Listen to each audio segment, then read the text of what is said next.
Ladies and gentlemen, I'm Rai Sangalang, and I'm here with fine art photographer Lori Pond. Welcome, Lori. Hi. Great. So, Lori, how would you characterize the art and work that you do? Wow. I would say that about 90% of it is digital work, although I have done a series of tintypes, which uses the wet plate collodion method. And I just ordered a driftwood pinhole camera, which is going to add, I don't know what, to my body of work. And I also bought a drone about a couple months ago, and I intend on documenting the effects of the California drought from the air. Oh, wow. So I had to take a class and learn how to fly the thing, and that's my next project. But each body of work is completely different than the one previous. For instance, the one I'm exhibiting now is called Menace, and it's a series of taxidermied animals. And right now I'm finishing up a project based on Hieronymus Bosch's paintings from the 16th century. And I'm taking a detail from several of his works, several details, and making that one small detail the focus of a brand new photograph. So I can explain a little bit more about that later. But that's basically what I'm doing. I'm an omnivore, so I think everything is interesting. So my bodies of work are completely different from one to the next. How did you originally get into your art? I would say that if I'm going to be really honest about it and think back that far, I would say that my dad was a huge influence on my photography. He was just an amateur shooter, and he'd go out in the weekends and shoot whatever he saw. And a lot of times we'd go out to Joshua Tree in the springtime, right after the rains, and when the wildflowers would pop up out of the sand, and we would make macro photographs of these incredibly small wildflowers. And he taught me how to develop and process and make black and white prints. He put up a little makeshift dark room with an enlarger in his garage.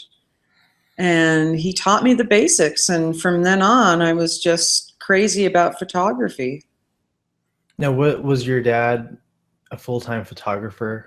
No. He was a, you know how in the Wonder Years that every kid was trying to figure out what their dad did at work? Well, I was one of those kids too. I had really no idea, but he worked at Union Oil. And wow. he was, I mean, in my younger days, I called him a white imperialist, but he was actually just working in HR, basically, at Union Oil. Okay. So how long have you been doing photography? Well, I've pretty much been doing it my whole life, ever since I was 8 or 9. But I don't think I really took it on as an art form until, I would say, 5 or 6 years ago. Wow. Where I actually thought, okay, I'm going to build a body of work here and see where it goes. And then my whole focus, pun not intended, changed on it and became much more serious. What do you feel are some of the challenges that you've faced? As a photographer, well, there's always a challenge of making original work there because, like everybody says, everyone's a photographer now. Everybody has a camera with a phone on it. But certainly that's a challenge to make unique work. But inside the whole meta to that, inside the whole idea of photography as an art form, two people can look at the same object and photograph it, and they will have completely different visions of what that object is. And that's what I love about photography. I actually like the fact that there are so many different viewpoints out there, And while it seems impossible to make unique work at the outset, it really is possible. And I think, the challenges for a fine art photographer these days are, how do you get your work out there for people to see it? That's the biggest challenge. Because that's the gold in doing this kind of work, is having other people see it and make their comments and find their own story about the work. That's what's really the richest reward for me. So how did you overcome that challenge of getting your work out there? I realize you had a recent show at Gallery 825. Mm-hmm. I just started accumulating a community of fellow fine art photographers, and I started out by doing that by attending photography workshops. I've always been interested in taking photography classes, so a few years ago I started taking Aline Smithson's classes called The Next Step at the Next Step, and they are held at the Los Angeles Center for Photography on Wilcox. And Aline is an incredible photographer in her own right, and she shares all of her knowledge and her struggle and her challenges as a fine art photographer with her students. And, is really free with giving out information on how to get your work out there. So it's not something that just happens. I mean, there's a lot of willful effort that goes into it. I also hired a PR person. And I've entered a lot of competitions, so people know me. I'm always going to photographic events around the US, and I meet people that I've known through their work, that we may be friends on Facebook or something, and they know me from my work, and it's always like this joyous reunion between two strangers, but we know each other in this kind of weird photographic, intimate way. So yeah, that's how I've done it. Just sharing the work however and whenever I can.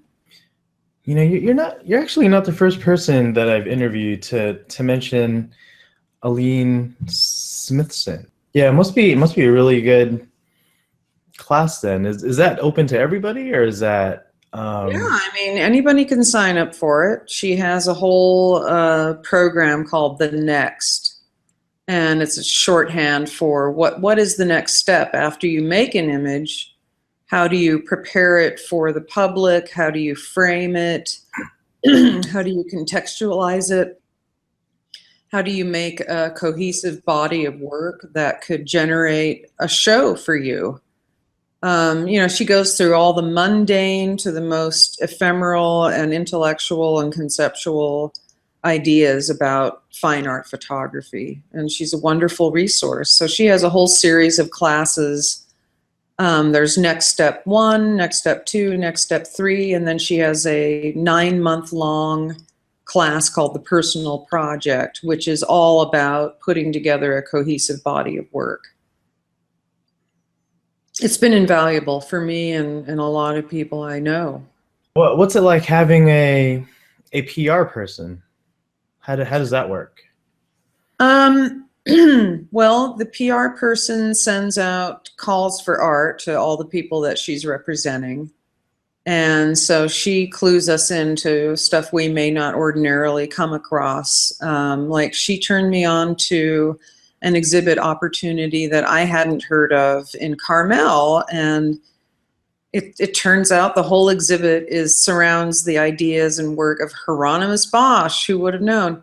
So it was tailored for me, so I entered it, and then they love my work. So I'm going up there next weekend to attend the opening reception for a show that's called Grotesque, and it's all interpretations of Bosch. So for instance, stuff like that. And she curated a show that I was just in at the Phantom Galleries, which is a whole organization that takes over Lisa's empty storefronts and then shows art in them. And so I was in an exhibit with her there, and she holds support groups for her PR clients tomorrow I'm going to one, and we just vent about how hard it is to sell stuff, and where can we find places to share our work. She also has shared her mailing list with me, so I've sent out a lot of postcards about my solo show, Menace. And she's going to help me find grants, particularly tailored to me. For instance, the grant that I really want is one that will fund me to be able to afford to frame my Hieronymus Bosch work. It's going to be horrendously expensive because I want to frame the work with gold frames, and they have to have an arch that follows the arch in the photograph. And they're all unique, so it's going to be a bundle of money, and I just don't have that kind of money. But I know how they should look, so. Yeah, sounds like a custom frame job. It is. It definitely is. Yeah. So for our viewers who don't or haven't worked with a PR person before, how does one exactly start working with a PR person or decide to do that? Well, I decided to do it only because I knew I had this solo show coming up in LA and I wanted help. Nowadays, galleries are less inclined to do a lot of public relations for their clients, and the gallery I had my solo show in is a cooperative gallery, so they don't really have a lot of money to shell out for solo show PR. I mean, they have their own mailing list, but I wanted to juice it up a little bit and have this PR person find people to interview me, for instance. So she got me a write-up in the Huffington Post and Diversions LA and another blog called Beautiful.Bazaar. So I just wanted to have as many people see that this show was out there as I could possibly get. So that was the original intention of hiring her. But now she's hanging on. She's done the publicity for that show. So now she's helping me, with my future projects. And which PR firms did you hire specifically? It's called Shoebox PR. And the woman who founded it, her name is Christine Showmaker. She's an artist as well. And before she started this firm, she earned her money as an emergency room clerk. And she, in order to get her work out there to the public, she went to as many marketing classes as possible. And eventually people started asking her, hey, how do I publicize this event? And so it expanded to the point where now she has this company. She's had it since 2014, and that's her main job now. So it's obviously a niche in the art world that is needed. Lots of people want people to help them expand their viewing possibilities and their work. Great. So it's a good thing. And I think, just the act of hiring a PR person makes me feel more serious about being an artist, rather. It just mentally puts me on a different level.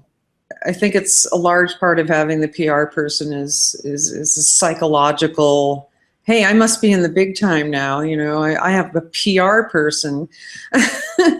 So it kind of lends a sort of gravitas to, what I'm doing. It makes it more than just a hobby. I have a PR person. Yeah.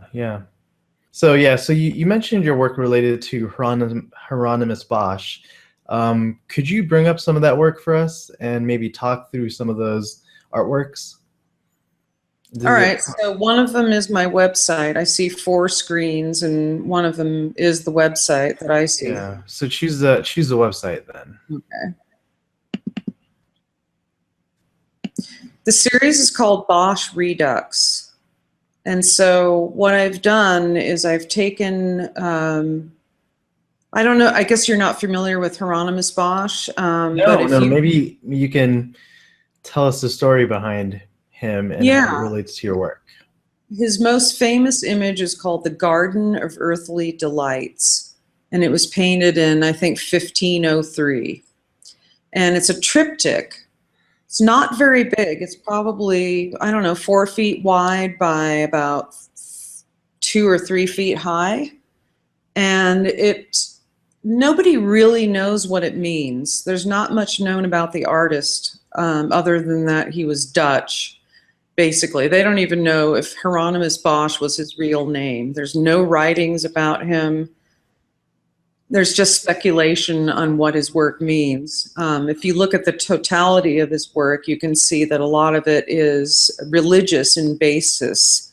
He has painted a lot of religious icons, like the Christ figure and God, and he has portrayed his interpretation of the temptation of Saint Anthony and the Last Judgment. The Garden of Earthly Delights is more well known than people realize, because it's interesting. As soon as people see it, they go, "Oh yeah, I've seen that before." It's very surrealistic, fantasy based, but also based, I believe, on the birth of humans. Because on the left side of the triptych, there is God, and he is holding hands with Adam and Eve. The middle triptych shows humans just having frivolous fun, and it's just like a bacchanalia. And then on the right side of the triptych, it shows kind of like, I don't know, I would guess it could be similar to Dante's Purgatory or just plain old hell. So I've taken, and there's so much going on. Every square inch of this triptych has a million things going on, so many different tableaus. So I've decided that I wanted to take one small detail out of, or many details out of his images, and recreate them as a photograph. So what I've done, in the image you see here, is I took this one character out of, probably, I don't know, 50 different scenes. This is from The Last Judgment, his painting The Last Judgment. And I've isolated the one character out of thousands in that painting, and I have recreated it using a model. And I bought a morph suit. My model happens to be a painter, so he painted that morph suit to look exactly as it does in the original painting. And I found the props that are equivalent to the painting. So I was taking a taxidermy class last year. I had my teacher give me some crow's feet so I could put those in the hat. And I found the nose at a Halloween costume shop, and the feathers came from Weechel, what do you call it, Sears or Healer's hat. And the sword I found at the Rose Bowl, and the braided sword holder that wraps around him, I just happened to have. A friend lent me the tail. So he is posing. Actually, he's not in the right pose in this image. He's supposed to be torquing his whole body to the right, but he has arthritis, and so he couldn't do the position very well. So this is actually him resting after he tried to do the pose. And it was very hot that day, and he was very exhausted. So even though this isn't exactly the right pose, I felt that the expression that he has in his eyes and just how he is just good enough. So I'm really happy with the way it turned out. So I've called this series Bosch Redux, and this one is Bosch Redux 1.0. So it was the first one I worked on, so they're just numerically ordered on up. Where did you shoot that? Did you shoot that in studio? Yeah, this is my first foray into studio photography. So I did all of these, I made all of these images in my garage. So I would hang up a green screen behind the models, and then try as best as I could to figure out lighting. Because what I've done with most of the images, not with the image before, that one's just over black, so I had a duvetine behind him. But on this next image, I brought in an element of the original painting. You can see the background behind him with the two birds. That's from the original painting. But the rest of the image is all one shot. So he's actually wearing that scarf, and the owl is perched on his head, and that little twig nest is real. So behind him, the shadow of the twig's nest is from the actual painting, the original painting.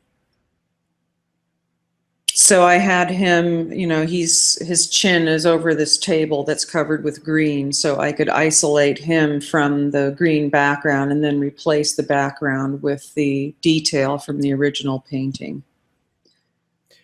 Where did you find your models? Well, that turned out to be easier than I could possibly imagine. These are all friends and relatives of friends.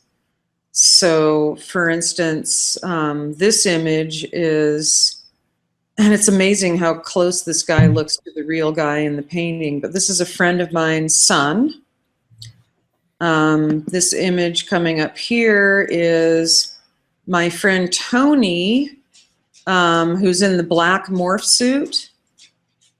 She is the mother of the girl with the blonde wig.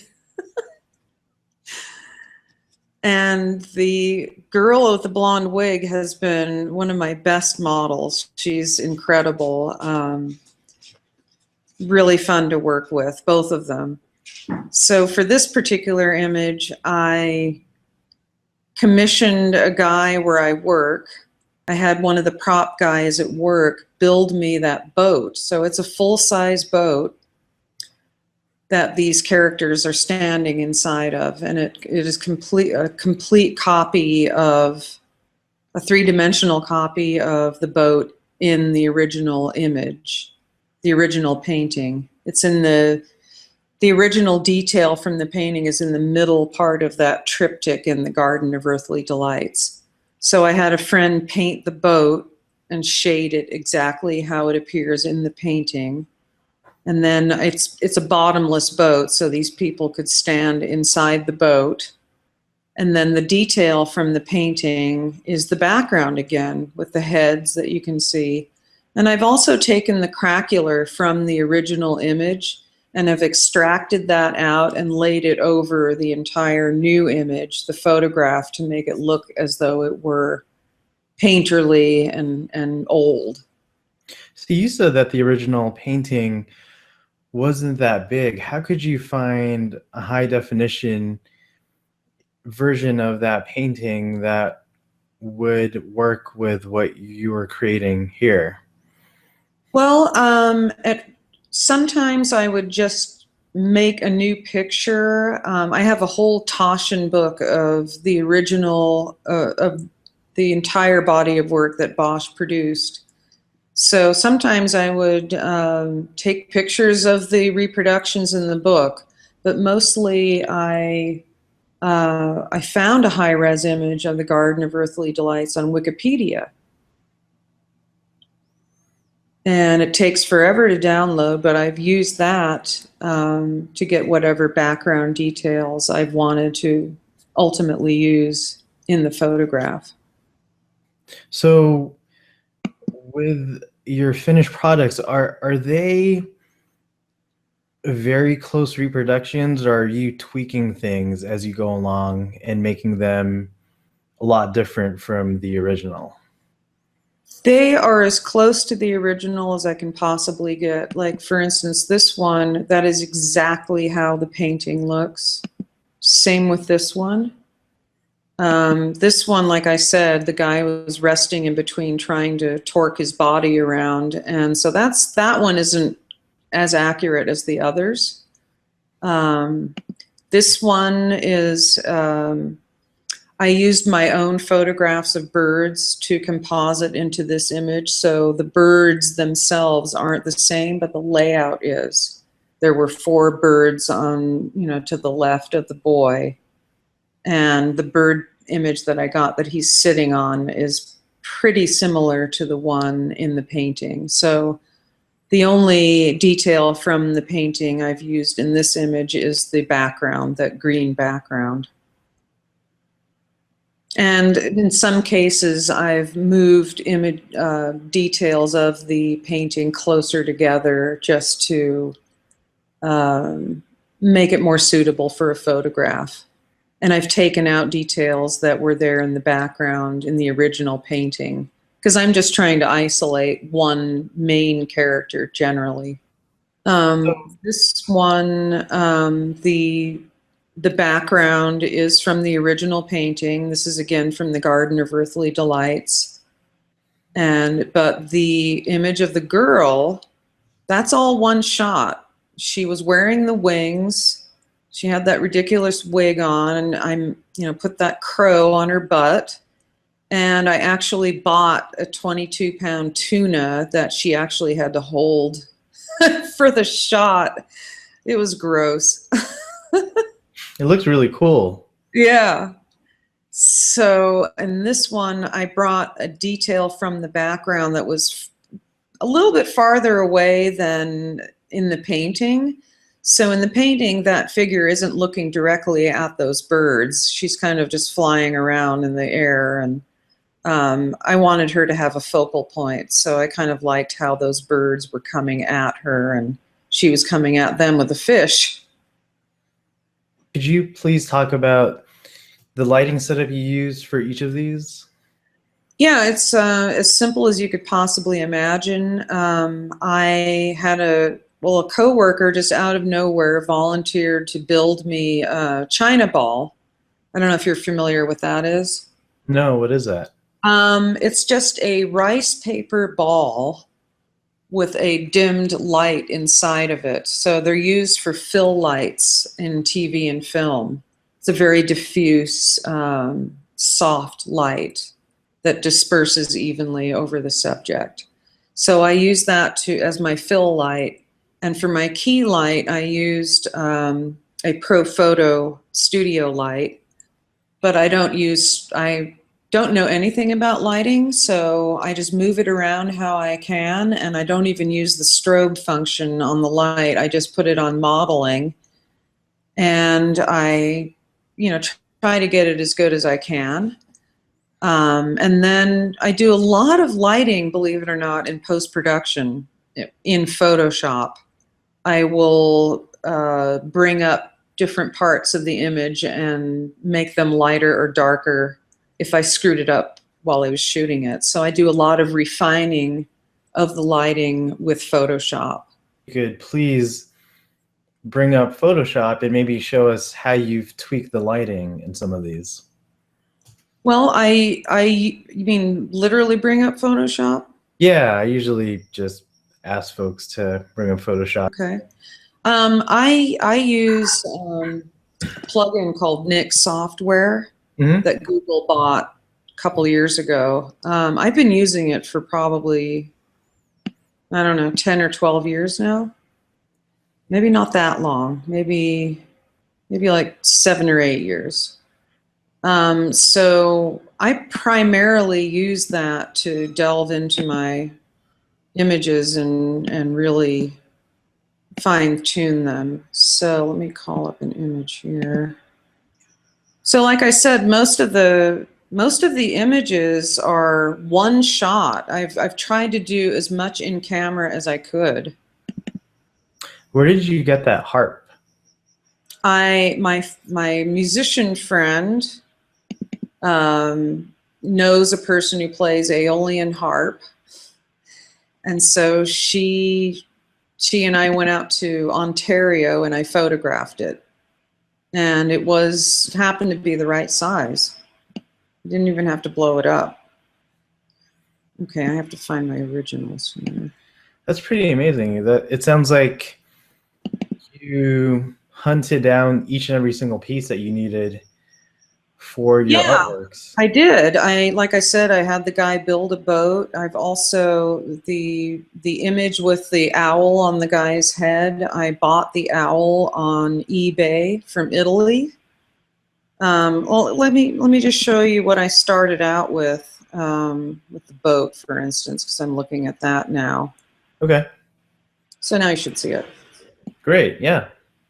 So that's what I started out with. I mean, like I said, this is my first foray into studio photography. And when I made this image, I didn't even have a green screen. So you see the background?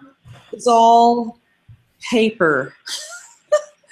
So my friends helped me rig up the paper so I would have a neutral enough background to work with. That is cool. And yeah, it was insane. So let me find an image in progress. Okay, so here's a work in progress on the boat.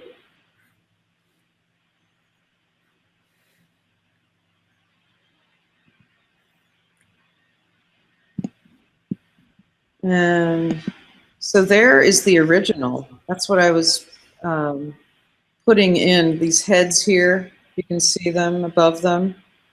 Yep. You can see the original boat.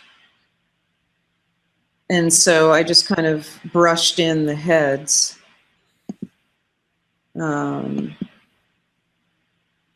Yeah, I mean, it's kind of a crazy thing. I don't really, let's see. So you can see they're kind of bleeding through there. So that was the next step. It's hard to remember. I mean, I've done so many layers. I'm just showing you different versions of what I've done.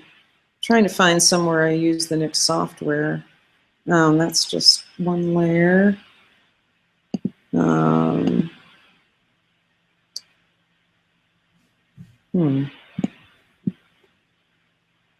guess I don't really save my layers very often. That's okay.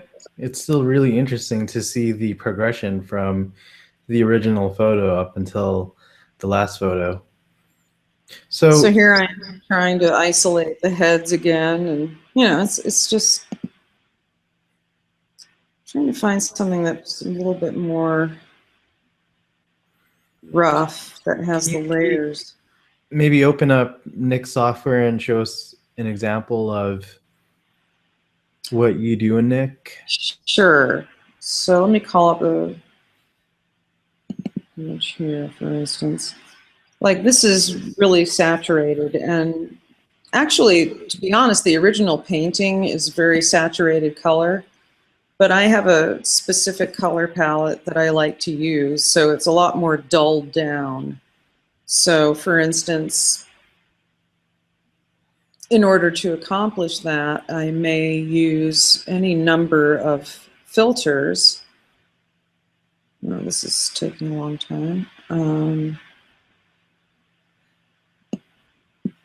And I may use some sharpening, like for instance, if you can see on the left, those are all the filters that I have available to me in this particular segment of the program. And I can decide either to apply these filters to an entire layer, or I can brush them in with my digitizing tablet.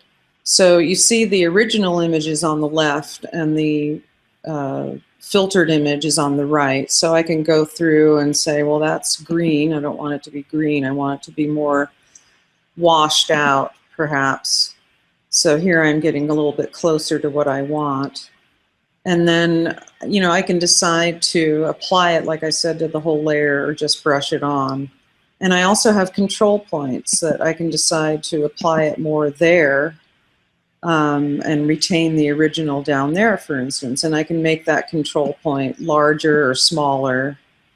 I can adjust all sorts of things. You know, there I'm making it bigger. There I'm just applying it to a smaller area. And I can also adjust the opacity of the effect. And I can adjust brightness and saturation and just go crazy with it. So if the sky's the limit, really, with this this program. And then I can add control points. I can copy control points from one place to another. But generally speaking, what I want is a more deliberate application of the filter. So I will use a Wacom tablet and a digitizing pen to be a lot more painterly about it. The control points are more for generalized application of the filter, and the pen allows me to get more exact.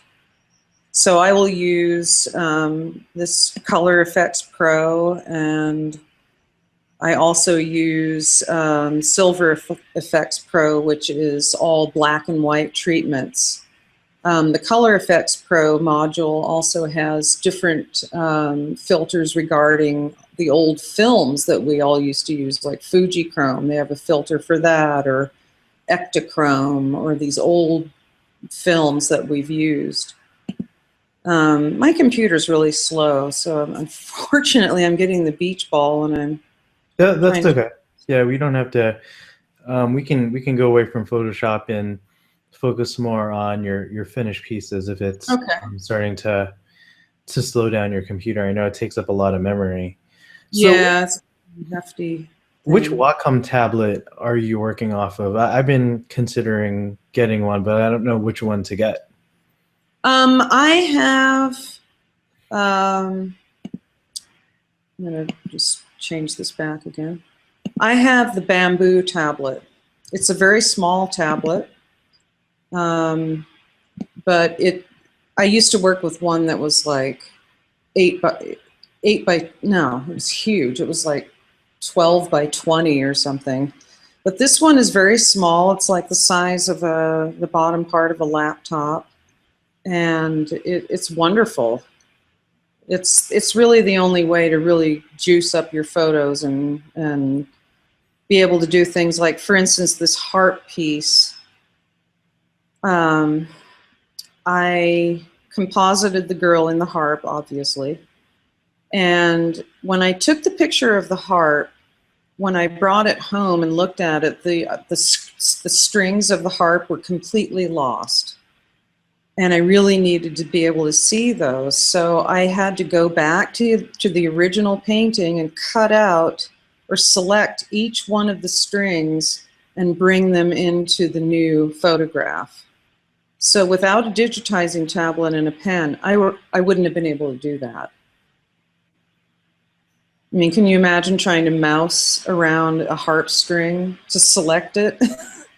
Yeah, no, I hear you. At some point, I tried the Bamboo, but you know what? I just could not control the pointer really well. Like, it takes some getting used to, I'm assuming, or It definitely does. What you want to make sure of is when you go into your preferences for the Wacom tablet, make sure that you set a fairly slow speed for your pen, because it sounds like your speed might have been set too fast. right. Just sensitivity, rather. So set it down pretty low when you're first starting out. Okay, will do. So, Lori, Yeah. are there any other particular pictures in that series that you'd like A lot. I'm only halfway through. Okay. So this image has my dog as a model. And the owl that I bought on eBay, and my friend's son who posed in the photo with the owl on his head, he had this lute, which is exactly like the lute in the painting. So I was able to use that. And the model's nose, this is the mother of the model who had the owl on his head. She was willing to pose for this picture. God knows why, because it doesn't make her look very good. But it's exact to the original painting. She looks exactly like it. I ordered the ears on eBay. I found giant ears. And I found through Etsy, of all places, I found this guy in France who makes prosthetics out of latex. For a reasonable price. So I sent him a photograph of that snout from the original painting, and he built this latex nose based on the picture, and it is right on. So I was really happy with his work, and he made some prosthetics for another image, which I'll show you in a minute. But that again is one shot, and the background is a detail from the painting itself. So these shots, you know, it takes hours to put them together. The makeup and, you know, perching the owl on the head, and she had to wear the wig, and getting the dog to sit right. I just wanted it to look as seamless as possible. How much time did you put into this entire series before you were done? Sounds like a lot of work. Well, I'm not done, actually. I only have 12 in this series right now, and I'm intending on doing 20. So I'm just now putting together elements for the last 8 shots. I'm buying wardrobe and getting models to pose for the next series of 8 shots. This one is the latest one. I just finished this one. And again, I had the guy in France build those scary legs and tail. Another friend of mine painted the legs, so the shading is equivalent to the painting. And I bought the porcupine quills online and found the bishop's hat online. And the guy who's posing for this, God bless him, I met him because I bought a new wide format printer a few months ago, and I hired him to make custom ICC profiles for my printer and my specific paper that I use. So after I hired him, I realized he looked exactly like this character in one of the images I wanted to make. So he, you know, lucky for me, he decided he was willing to pose for this, because he had to wear those legs and the hat, and it was a tricky setup. So in this instance, I brought in the background from the painting again, and those 2 cells off to the right with the human figures. I actually cut those out of another part of the painting and moved them over so it appears as if he's looking at them. So I needed to give him somewhere to look, something to look at. How would you describe the aesthetic that you're using as the end goal for these? It looks really classic somehow. I wouldn't know how to describe it, though.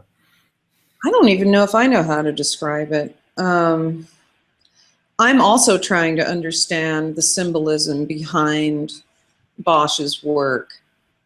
And I like trying to understand it, and this is my way of understanding it, by recreating it in a different medium.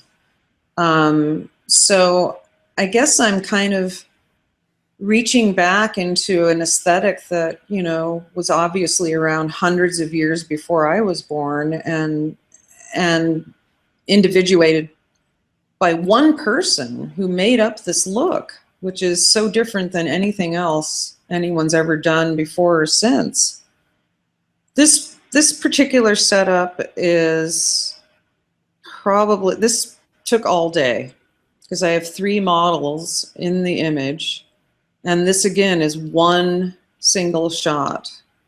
She's actually wearing that giant dice on her head and holding that picture frame. And her mother is behind her with the rabbit mask on, and another friend of mine is lying down holding up this paper with the plate on it in the hand.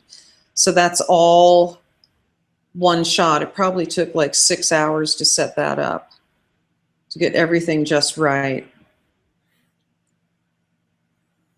I like the lighting that you use in all of these. Now, how much is it based off of the original lighting that you have in your studio as opposed to what you have to change in Photoshop? It's, you know, it's pretty much the same. I would say that the highlights are accurate right off the bat.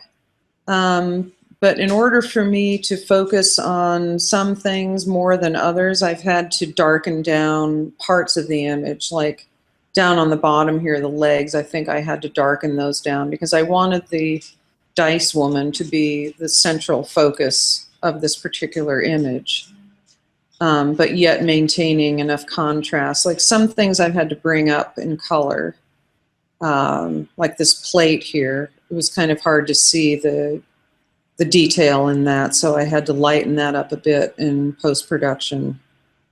But her lighting, I think she was a little overexposed, so I had to bring her down. So I just get an approximation of what the light source is from the painting and try to recreate that when I'm shooting it, and then I refine in the post-production process. This one was pretty simple compared to the other ones, but I had to teach myself how to do paper mache because I had to make this odd thing that this guy is wearing, and it's pretty close to what's in the painting. I don't know if it's an eggplant or a blueberry or what, but I just made it for him to wear. And the background on this is the painting. There's a little bit more of the painting in this one than most of the other ones. This one again this one's more composited than most. So in fact, it's four different images that I've brought in here. The book underneath the lute is from the original painting, and also the scary monster face on the right is from the original painting. And the harp you'll recognize from the other image, and the lute. So those instruments I could use over again. The live part of the image is the hand, the arm and the hand, and the legs and the musical notes. I actually had to paint those musical notes on the model because I wanted them to be exact replicas of what was in the painting. So those are the actual notes in the painting. Very cool. And this image, you might recognize this. This is a pretty iconic Bosch image from the Garden of Earthly Delights. It's reproduced quite often. And this is in the hell portion of the Garden of Earthly Delights. So I was able to reuse the giant ears that my friend wore for the prior image with the dog. And I ordered an arrow from China. It was so cheap and was much easier for me to order online than to actually search it out in person, find all this stuff. So it was like Christmas for a while. Every day I'd be getting a different package with some prop in it. So I noticed you use textures extensively. Could you talk about why you do that? Oh, the craquelure, you mean? Yeah. I extract it from the original painting because the painting is aged, and so there's a lot of natural cracks in the painting. And I wanted to apply that as well to the photographs to give them a kind of a similarity to the painting and make them look a little older. So are you using an overlay? Yeah, I use whatever works, basically. Whatever blending mode works with whatever image I'm working with. Sometimes it's screen, sometimes it's dissolve, sometimes it's soft light. Sometimes I just bring it in full opacity, and then I just adjust the opacity on that layer and not even use a blending mode sometimes. But it just depends on each image that will dictate to me what blending mode I'll use to combine that. It's very good and it's very convincing. Thanks. So I read on your site about your printing process. Can you maybe talk a little bit about that, how you actually print the end product?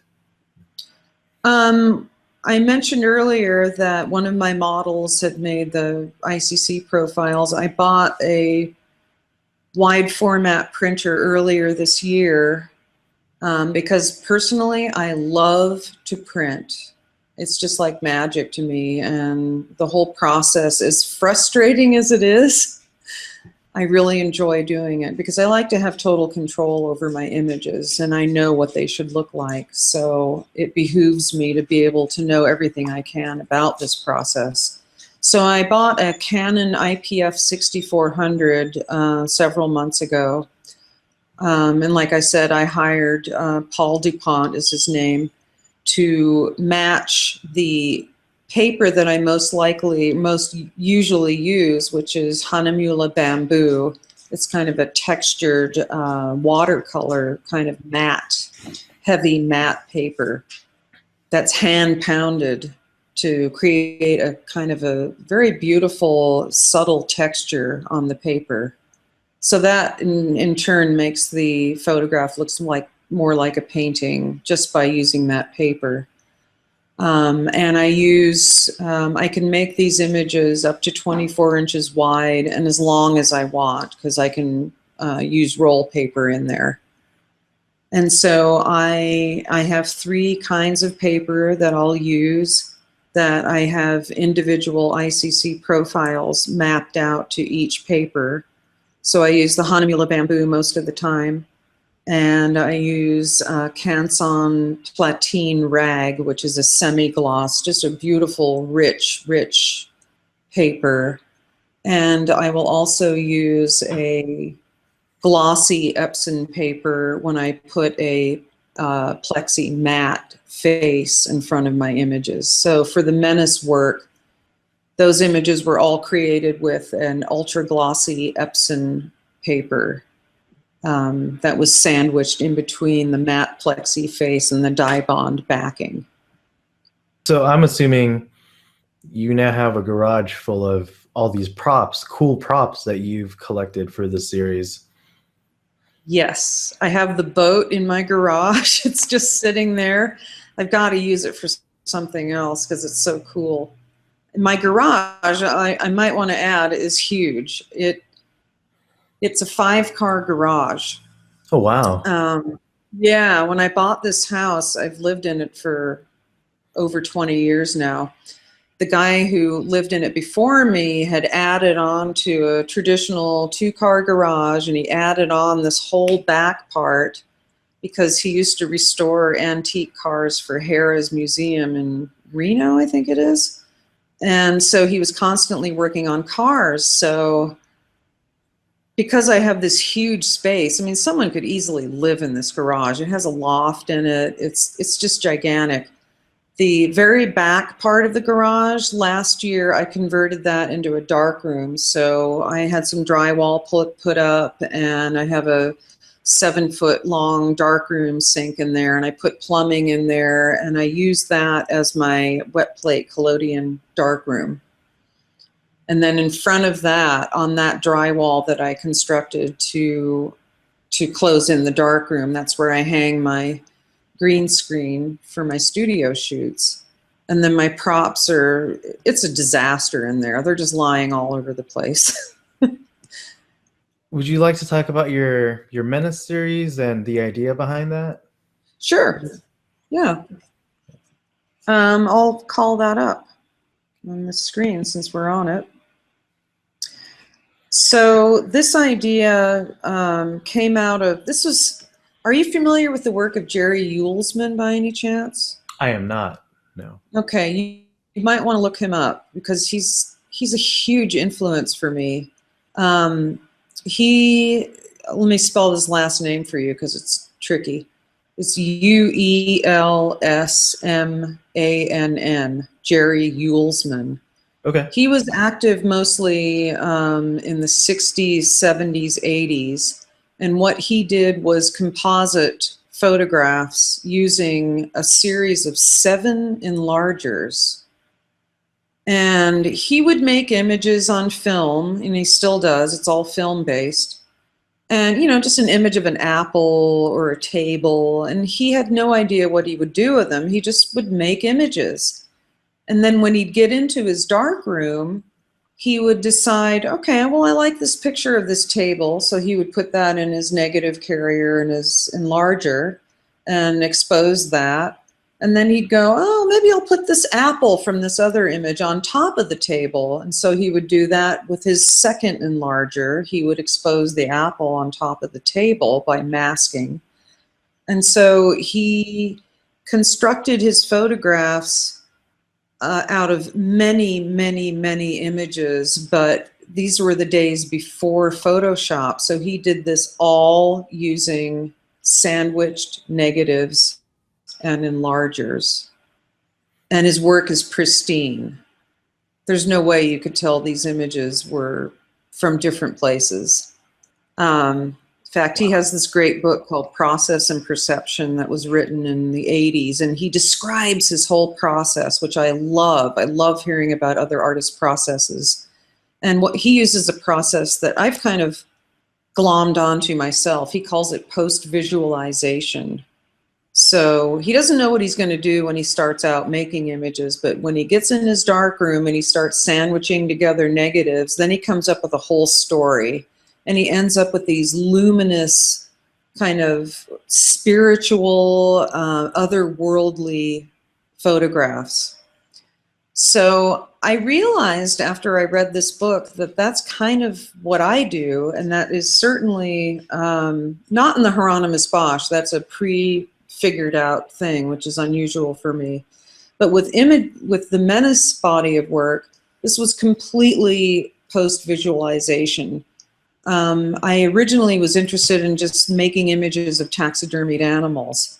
So I would go into taxidermy shops and take a bunch of pictures, but all of these images were unusable for me because they were taken in really brightly lit shops, and the shops generally had all the animals, you know, either right next to each other, or, I mean, I didn't have the freedom to move them around. You know, they were mounted on the wall, or they were big animals that were in place, and I had to just make these images in situ. So I would look at them later at my computer and go, I can't even do anything with these. And then somehow I got the idea of just isolating certain parts of the pictures. So I would darken down using my Nik software. I would use this filter called Midnight, and I would darken down. I'd make many layers of midnight over the original image until it was almost all black. And then I would erase away part of the midnight texture and to reveal again just the parts of the animal that I thought were most salient, like his eyes, you know, teeth, horns. I would bring out those features and leave the rest kind of in inky darkness. And so then I started to think about, you know, what am I doing with these images? I mean, they're interesting enough on their own, but then I started really thinking in a conceptual way about what do these images mean to me? And I've always been interested in neuroscience, and so I started thinking about our prehistoric reptilian part of our brain called the amygdala, which dictates how we react to something that is new, unknown, or something that we encounter for the first time. And so I started thinking about our fight or flight reflex. So when you see something for the first time in the dark, the amygdala part of your brain goes into overdrive and figures out before your conscious mind can whether you can fight this thing or if you should run from it. And it all happens in a millisecond. You know, your decision, your autonomic decision of what to do, before you're able to think consciously, wow, that looks scary, I should run. You're already running. So I wanted to bring that to the forefront, and I'm combining a lot of ideas here. I mean, these images are scary images, but in fact, you know, the end result is that these are all taxidermied images, and there's no harm coming from these scary images. But it's still a safe way to look at images or things in reality that we would normally run from. I mean, if you encountered this coming at you, you would probably run, unless it was really small, then you'd try to beat it over the head. So, you know, and I think about the evolution of our brain, and I think, you know, there are contemporary fears that we have now that didn't exist when all we had to be afraid of was, you know, other animal forms. So, you know, I think that our brains haven't changed, but I wonder about that too. But what we fear has. So, these days it's rarely a carnivorous beast that triggers that instinct to run. More likely, it's images of, like, let's say 9/11, burning skyscrapers, or reports of school kids crouching behind desks to hide from bullets, or, a gathering of teens in hoodies that makes us tremble or be afraid now, depending on who we are. And it's our 21st century litany of what to fear. And I wonder if our amygdala does evolve to the point where, we hear about a marathon or see one and go, oh, maybe I shouldn't, stick around for this, because we have a memory of the Boston Marathon and how people were killed and maimed. So, I'm combining old fears with new fears and what's real and what's imagined. And so that's what I came up with after looking at these images. I thought, what are we afraid of these days? What is safe and what isn't? You're very well spoken in the in general. What is your background? Well, it's kind of a long story. I originally, as a young girl, I wanted to be a classical musician. So I spent my whole teen years practicing in my room. I played flute and piano. So I would practice 3 or 4 hours a day, and I kind of missed out on pretty much every social activity that normal people did. And I didn't know anything about popular music. I was just in my own little world. I went to music school at Indiana University with a concentration, a double major of music performance and Spanish, of all things. I studied Spanish because I grew up in California, and as you know, the Latino segment of the population has just grown since then. I learned Spanish. We were all required to in elementary school. And so I studied it all through elementary, junior high, and high school. And I decided, you know what? I really love the language. And since I live in California, I really want to be able to speak to half of the other people who live here.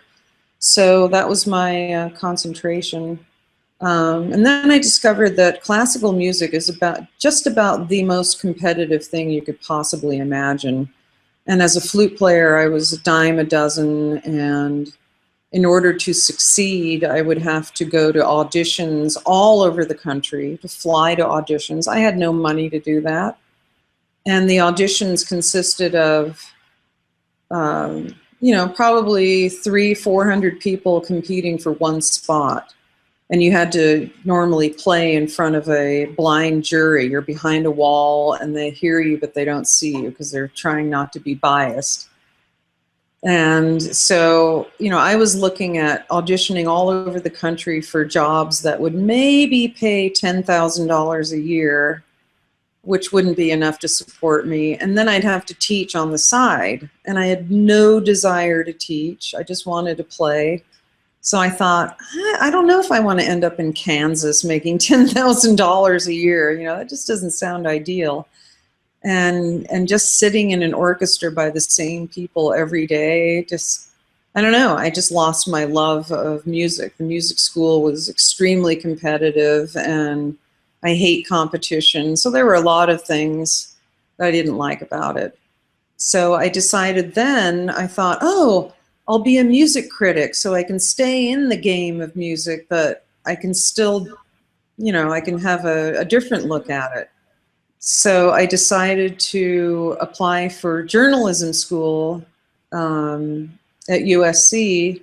So I got in there, and my master's degree is in broadcast journalism. I gave up on the music critic thing because I thought, oh my God, I don't want to criticize other musicians. I just thought that was too cruel. So then I thought, oh, I'm going to make documentaries. Another low-paying goal. So I did a documentary, a kind of a cinema verite documentary about musicians in the LA Philharmonic, because I had an in. My teacher throughout high school was the principal flutist in the Los Angeles Philharmonic. So she got me in with 6 or 7 other people, and I interviewed them one-on-one, and just interviewed them about their lives, how they grew up, how they became musicians. And it was fascinating for me. It was like a transition period for me to give up performing and move on to something else. So documentary making, I'm still really interested in it, but like I said, it doesn't make money. So then I decided to go into broadcasting, and I studied that, and I just kind of fell into television production. I don't know how else to describe it. I was a teaching assistant for a broadcast production professor at USC. And I can trace back every job I've had in television to her. Because in television, what I learned was it's not what you know, it's who you know. I mean, certainly you have to have some talent to get a job, but, well, actually, you need the talent to keep the job. You just need to know the right people to get the job, but to keep it, you actually have to know something. So every single job, it's like the 6 degrees of separation, but it's a definite linear progression of how I got work in television. So I just fell into graphic design. I don't have any formal training in it. I just learned it on the job. And luckily for me, it pays enough to support my photography habit, which is a very expensive habit. I hear you. I know what you mean. Now, do you have any words of wisdom for aspiring artists? I know it would be hard to follow this, but I think it's important to do the art that comes from you and to not try to emulate someone else. I mean, it's great to have influences and mentors and ideas that you get from other people, but you should only make the art that is closest to you and that makes you feel happy. You shouldn't make it with the idea of trying to make money. I think that's a fallacy. You should just do what you love and follow it no matter what. That's and good. That will be more fulfilling than anything else. Great. So, Lori, what's next for you? Well, I mentioned earlier that I bought a drone a couple months ago, and so I'm really concerned about the drought in California, and so I'm still working on the Bosch project, so I haven't really had a chance to go out and shoot with the drone. I've gone out once to Elizabeth Lake, and I'm documenting the drought from the air with the drone, and I love learning new things, so it's really fun to just see things from a perspective that I've never been able to see before. And from the air, the effects of the drought are so obvious, and it's almost beautiful. I mean, you get up in the air and you see the land below you as kind of an abstract, geometric design almost. But in this case, what I'm doing is showing it, I'm showing dried up lake beds. I went to Elizabeth Lake, which is in the Santa Clarita area, and it's completely dry. At least it was a few weeks ago. I heard that it got flooded out from the last rainstorm we had, and I need to go back and document that. So I'm planning on shooting some video, slow-mo video of the drought for a climate festival that's coming up in December. And I'm going to be projecting that video while my friend Vicky Ray, who's a world-famous concert pianist, is going to improvise to it for this climate change festival. So I'm developing that into obviously a documentary project. The LA Times did a series of drought photography this summer, along with Twitter and articles, but they never looked at it from the air. which I thought was weird. And I talked to the reporter or the photographer who made the images, and he had a drone, but he was too scared to fly it. It is pretty scary, actually. I mean, they crash all the time, and you just have to get used to that. But so I think I'm in a unique position where I can show this drought unlike however it's been shown before. So I plan to go to Salton Sea, Lake Isabella, Lake Mead, Lake Shasta in all my free time, which is none. Maybe in December I'll be doing all this. So that's the next thing I'm working on. And I'm finishing up the Bosch. Great. What kind of setup do you have with a drone? What kind of video camera are you willing to put on a drone? Because you say they crash all the time. So I would imagine that you'd have to think about that. Yeah, there's one company called DJI, and they have a lock on the market pretty much. I mean, they sell probably 70% of all drones made. And they're kind of on the expensive side, but they're for people who aren't, you know, tinkerers on their own. I mean, it's a really sophisticated flying machine. It's technically called a quadcopter. So there's 4 rotors on it. And they have their own proprietary camera that they hang from the unit. So it's all one unit, and the camera is pretty high quality. It's 4K video, and it can shoot stills as well at 12 megapixels, which is, you know, it's good enough. But the video quality is astounding. I mean, 4K is the best you can get. So it has a 3-axis gimbal on the camera, so you can move from side to side, up and down. And I have a remote controller with my iPad on it, and it has a first-person view set up on the iPad, so my iPad sees what the camera is shooting. And it's a thrill, and I'm scared to death every time I bring that thing up in the air. But it's invigorating. I really like doing it. Very cool. Yeah. So what do you shoot with in studio? I have a Nikon D800 and a million lenses. Oh, okay. Great. Great. I also shoot with a D800 actually. I was thinking about going to mirrorless because it's just a lot smaller, but no, I have to admit I rarely take out the D800 anymore. Mm-hmm. In fact, I use my iPhone for a lot of my work. Wow. Yeah. I exhibited a lot with iPhone images. That's interesting. Yeah. Well, you know the saying, the best camera is the one that you have with you. So Yep, that's true. And I have about 75 apps for my iPhone, so I can, you know, adjust my images, crop and tone them, and put filters on them in my phone, all in my phone. But I also use Nik software with the iPhone images. You know, typically the resolution is not as good, obviously, so I'll use a bit of sharpening here and there to make them look a little bit better. But it's amazing what the iPhone can do. I have the 6 Plus, just about to get the 6S, and I'm really happy with the quality of images I'm able to get out of it. Cool. So Lori, where can people find you? Okay. Yeah. I'm on Facebook. I have a photography page, Lori Pond Photography.